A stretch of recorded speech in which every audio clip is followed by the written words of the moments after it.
Hello, my name is Michael Bell. This is my second to last semester here at Durham Tech.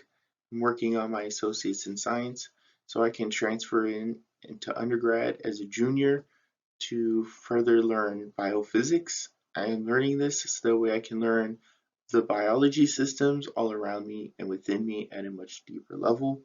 Today, I will be discussing climate change, specifically within the Triangle area here in North Carolina. Um, so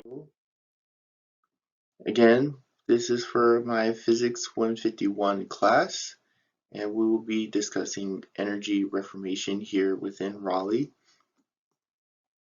Now, before we get into Raleigh and the Triangle area, first let's discuss what climate change is and how it happens. So, radiation comes from the sun in many different wavelengths, and this energy that comes from the sun has too much energy for certain gases within the atmosphere, such as carbon dioxide, methane, and nitrogen oxide. And so when it bounces back off from the Earth, it has just enough energy to be absorbed by these gases. Now, when these gases absorb this energy, not all of the radiation that comes from the sun escapes back into the space. In fact, under normal circumstances, a lot of this heat energy escapes while some of it is stayed trapped into the atmosphere, and this is what keeps the Earth at a normal temperature. Due to industrialization by human activities, there's been a large release of carbon dioxide and a few other of these greenhouse gases. And so a lot more of this heat energy that comes from the sun is trapped within the atmosphere, and there's less heat escaping into space. And this is what is causing the Earth to warm up. And due to this, we will have higher temperatures, more heat waves, there will be more droughts and wildfires, um, a lot more thawing of snow and ice, and there will be changes in plant and life cycles, and there will be warmer oceans. And due to these things, we will have rising sea levels, there will be damage of corals and other marine ecosystems. There will also be changes in rain and snow weather patterns, as well as stronger and more frequent storms such as hurricanes. So, evidence for this, um, we over time, NASA has found that there has been a steady rise in the temperature of the Earth over the years. There's been a lot more CO2 being emitted into the atmosphere. This is parts per million. And in the sea level, there has been a rise in sea level as well. So we have very good evidence that the Earth is warming up and there are effects to this rising in temperature. So, when looking in North Carolina, within just 1 year, we've realized these issues, and so we're working on reducing our greenhouse gas emissions. So within just 1 year from 2019 to 2020, nuclear energy supply has really stayed the same. Natural gas has slightly decreased and coal has slightly decreased as well, while we've also seen a increase in the use of renewable energy. Now, natural gas and coal, these two are going to release the carbon dioxide into the air, while the renewable energy will not release any carbon dioxide into the atmosphere. So within 1 year, this is actually very good progress. And this from the North Carolina from 2005 to 2017, we can see that a lot of the greenhouse gas emissions has come from electricity and transportation and industry, while agriculture, waste, commercial, and home does create greenhouse gases, but not as much as these other sectors. And in 2017, we've had 150.1 million metric tons of CO2 emitted into the atmosphere, and 81.9% of that has come from carbon dioxide, and only about little less than a quarter of the carbon dioxide that gets emitted is reabsorbed by forest and other um, sources such as the ocean. But within this time frame, we have seen a lot of reduction in the greenhouse gas emissions. Unfortunately, commercialization has increased, and therefore we have more greenhouse gas emissions. But overall, we have a statewide greenhouse gas reduction within these 12 years of 23.7%. Now, in Raleigh in 2014, 42% of these greenhouse gas emissions has come from transportation and land use, while 56% of that has come from buildings and energy. And in total, we have about 5.5 million metric tons of carbon dioxide emitted into the atmosphere within 2014. Now, to break these numbers down, we can see that um, the majority of the greenhouse gas emissions that come from the transportation, 58% of that has come from gas, 28% of that has come from biodiesel, 11% of that is from diesel, and 3% of that is propane. All of these are emitting carbon dioxide into the atmosphere. Now, when looking over here, um, the LGO, that is just the local government operations. So this is pretty much just what the city as a government is emitting into the atmosphere versus the community is more just the regular residents. So we can see that a lot of the emissions that come from the city as a government is mainly from municipal buildings, whether it's public or not. And you can see that fuel from the vehicle fleet is also taking a large amount of that.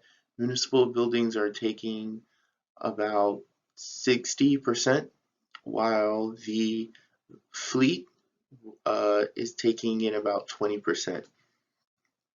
And the third largest sector is public lighting, while the others is yard waste and other landfill or water waste.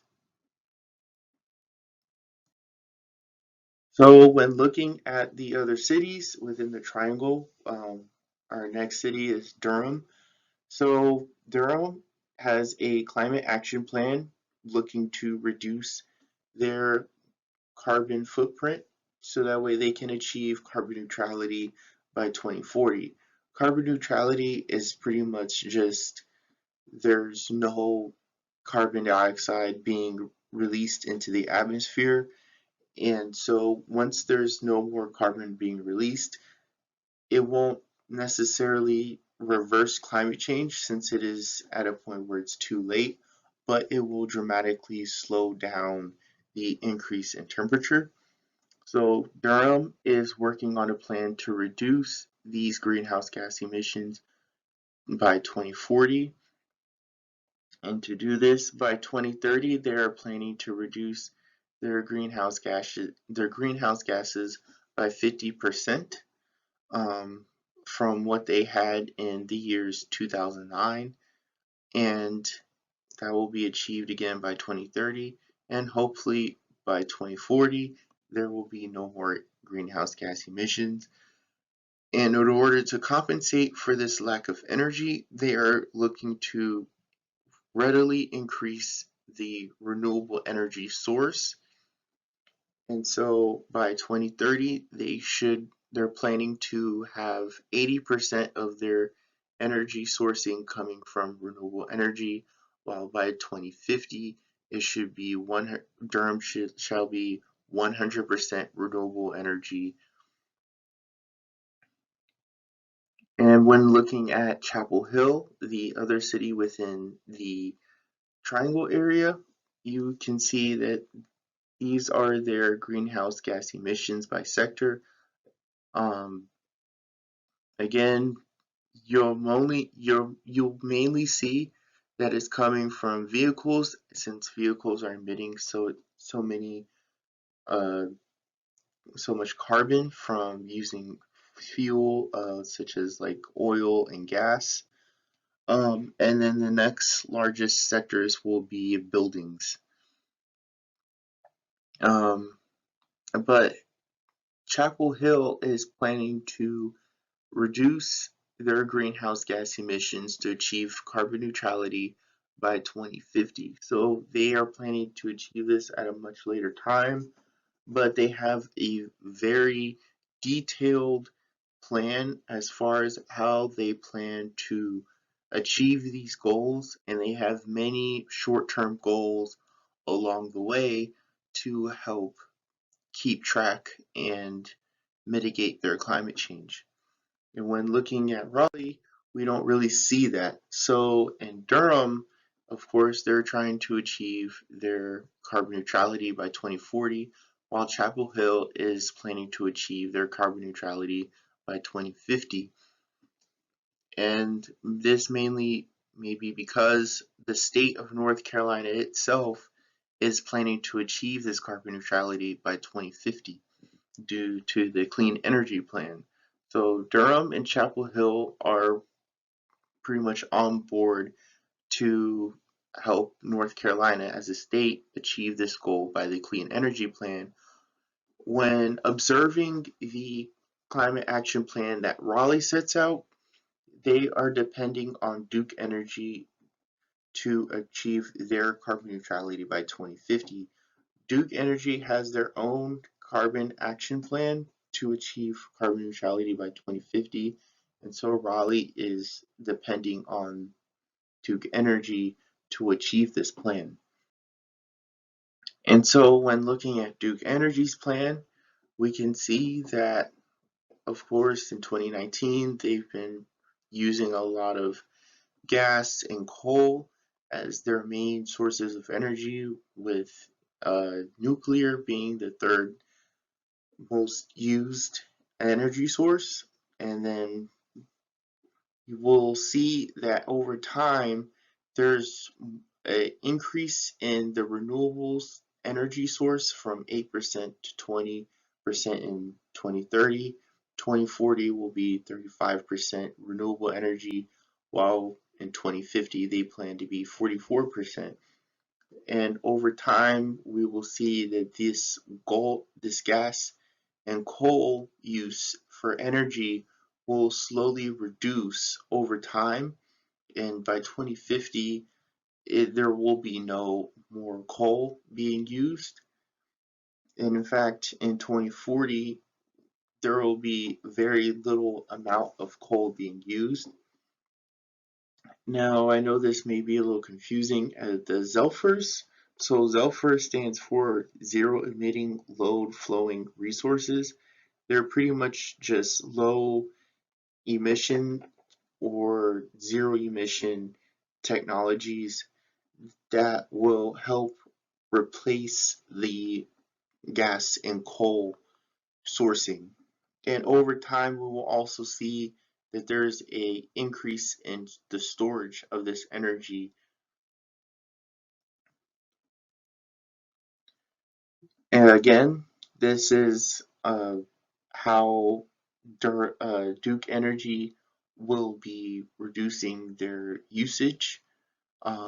So over time, we will see that there is a reduction in how much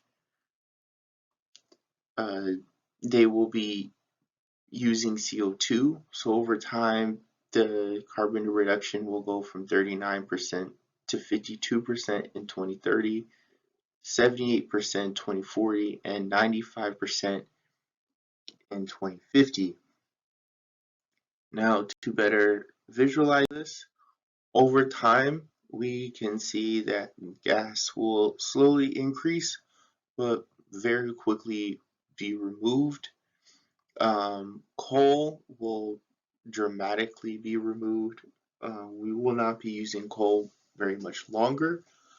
Um, Nuclear energy will be used, but slowly at a decline, but readily staying about the same, while we will be using a lot more renewable energy. And through these things, we will notice that there is a reduction in the carbon dioxide emissions. So, in conclusion, climate change is real and it is impacting North Carolina. Um, and the argument here is that Raleigh needs to be a lot more involved and active in mitigating their climate change since they are relying on Duke Energy to achieve carbon neutrality. If Raleigh was to be more active and looking to achieve carbon neutrality on their own, then North Carolina as a state will be able to achieve their carbon neutrality plan due to the clean energy plan with the help of Raleigh. Thank you.